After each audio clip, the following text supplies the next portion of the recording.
All right, so let's talk about dimensioning. It's the same theory as I've been talking about previously, is that you really don't want to dimension more than you need to, and you want to be efficient.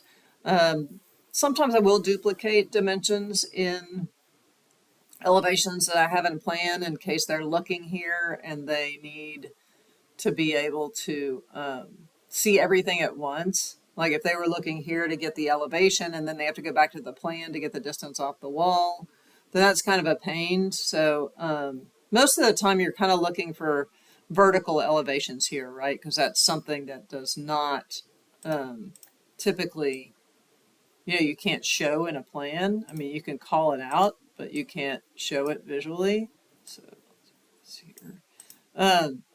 But for example, I might come in here, and again, it's a little bit of a and dimension, you know, to the center of that, and then to the center of that, and then to the edge of the wall, right here. And then that's actually telling me that I've got more than 6 feet between outlets, right? So that's not allowed. So I can just take this and copy it right from here over to the center line. And then we talked about the potential of like hiding or making these transparent if that was the case, right? So now if I pick this, I can edit the witness line, and now it's set to that size, right? Maybe I want to make it not a 3/16. That's kind of annoying, right? But I could come into this couch and right click on it and override graphics and view by element. And if I do that, I can make it transparent and make the projection lines maybe, let's do dash 1/16, and let's do a color of gray, right? Or maybe a lighter gray. Let's try that. Look, there we go. Right, and so now I can kind of see that behind there. Again, that's kind of annoying, but it's a 16th.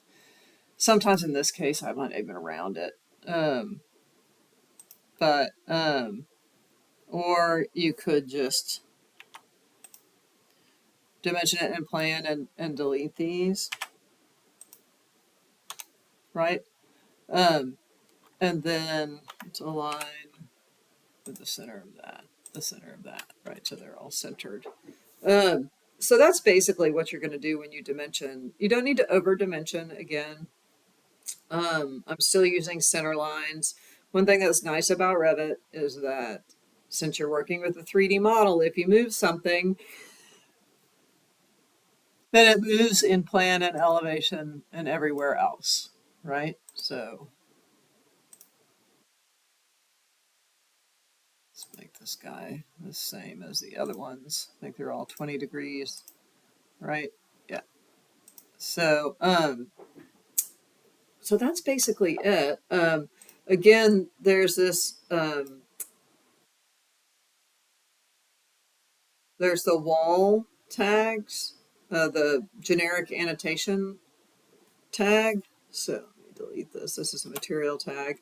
There's a generic annotation tag, right? And that will call out the finish, which is called generic material finish. And then there's one that's an FF&E, which is like furniture finishes and equipment, but it's furniture. You could also do art or things like that. So those are the ones that you would use for the equipment, and then the material, generic material, if you're using that for the finishes, you would use the generic material finish, and if you're doing the FF&E, you can do the generic FF&E, and those will both be controlled by the node block. Okay. I think that's about it for the interior elevations. All right.